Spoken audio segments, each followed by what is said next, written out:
There's been yet another tragic influencer death. This is Jeff Thomas, a 35-year-old model and Instagram influencer from Miami, Florida. He had over 120,000 followers on Instagram, where he posted workout videos like this. He had also recently founded an art consulting agency. Jeff lived in a 57-floor apartment building and was found dead just outside of it in an apparent fall from his apartment. In a Facebook post, Jeff's brother implied his death was the result of mental health issues. However, Jeff's Los Angeles agent told reporters he believes the death was a tragic accident. Jeff's cousin said she was texting him the day of his death, saying he was in good spirits. She also doesn't believe his death was a suicide.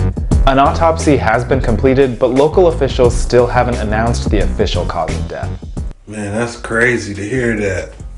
You know what I'm saying? He possibly did the unthinkable, but we're not going to say it because we don't know. They said he was in good spirits, but this just goes to let y'all know. It doesn't matter where you at in life. If you're not feeling right, speak to somebody. You know what I'm saying? We care about you. I don't know you. Somebody on this earth care about you and love you enough that if you was to do something to yourself or do the unthinkable, they will be heartbroken. And you wouldn't want that to be on them. So speak up, talk to someone. There's always somewhere, somehow, you know what I'm saying, you can get help with whatever you're dealing with or going through. Whether it's just to talk to somebody or whatever, it's something always out there. And if you believe in God, you always gotta, you know what I'm saying? You know what I'm saying.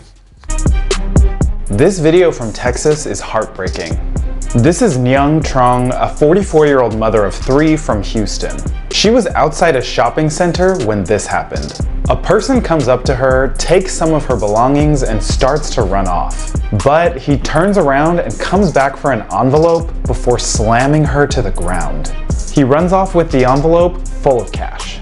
Nyung sustained injuries to her head and spinal cord that have left her paralyzed, and doctors say there's only a 50% chance that she'll ever walk again. She was the sole provider for her family, who are now taking care of her. I can still go to school, but my mind is just messed up thinking about her, worrying that nobody's gonna watch out for her. It's been pretty bad because we have to pay rent and stuff, and she's the only one who can walk and help us. So we don't know what to do. This happened in February, but on Friday, 2 teens were arrested in connection to the robbery, this 17-year-old and this 19-year-old. The 2 suspects allegedly saw Nyung withdraw about $4,000 in cash at a bank and followed her for more than 20 miles. Nyung had withdrawn the cash to pay for flights to visit Vietnam. The 19-year-old is being held on $50,000 bond, and the 17-year-old is being held on $200,000 bond for this case and an additional $40,000 bond for a robbery he allegedly committed 12 days later. Man, that's sad. Shout out to my man John over at Notice News for this. I'm just happy that the universe was able to help capture these 2 people who did this and paralyzed her for no reason. You know what I'm saying? All she was trying to do was go see her people, take care of her family, and y'all did the unthinkable. Paralyzed her. Yeah, people get robbed, and it's not good that people do get robbed. But how little dude just slammed that lady on the ground? That's just uncalled for. So, in my eye, they should definitely be doing some time for this one.